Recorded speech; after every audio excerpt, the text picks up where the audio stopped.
I think that's been a huge asset to me just in general throughout my coaching career. Not necessarily for the ups of what I did while I played, but more just the hardships and adversity that I face, because I can help coach guys through that so that they can persevere and ultimately, hopefully, be better than I was at those same situations. So that is probably the biggest asset for me in terms of like my playing career, just having the ability to coach guys through those adverse situations. Yeah, I think the scheme that we use in Baltimore is actually extremely multiple and flexible. And the foundation of what we're going to do here will be from that.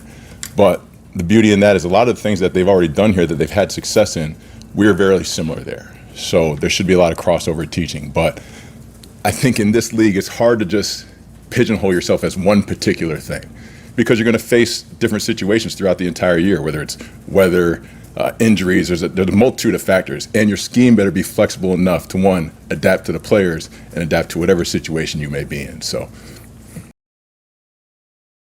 yeah, I have a couple.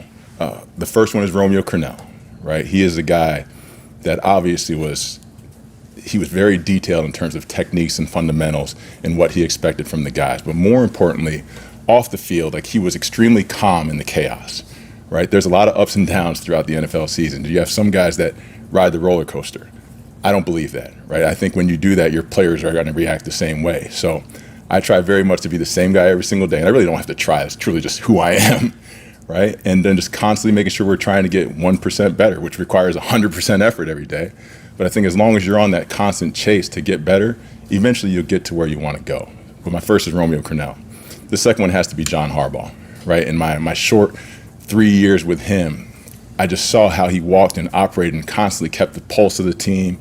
And when he got up and addressed the team, he always had something particular in mind and was very direct, right, in what he was trying to get done. And I have so much respect for how he walks and operates. Was much different than any coach I'd been around prior, and really confirmed what I was doing to myself, because I was like, this is how I envisioned myself operating, and obviously it works, and you can have success doing it. Yeah, man, I think of coaching as like service work, right? And I ascribe to the thought that if you work in service, you should never get nervous, right? And when I got into this coaching profession in 2010, in my mind I was like, all right, I'm going to get in this because this game has been so good to me, and this is my opportunity to pay it forward. So whatever has happened as a result of that has truly been in just me trying to make sure that I can be a force multiplier with whoever that is around me. So every player, every coach, anybody, whether they're in the cafeteria, right, within in communications and PR, like, I want to be in service to them and make sure they get my absolute best every single day.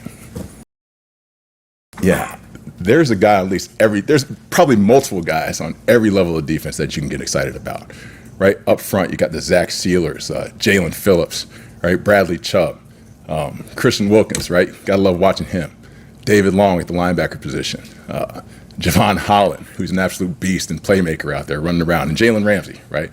So on every level of defense, there's somebody that you get excited about watching. And I know there's guys I failed to mention. I apologize to all of them. But the opportunity to come here, obviously, with a team that's had the success they had, how do you pass on that, right?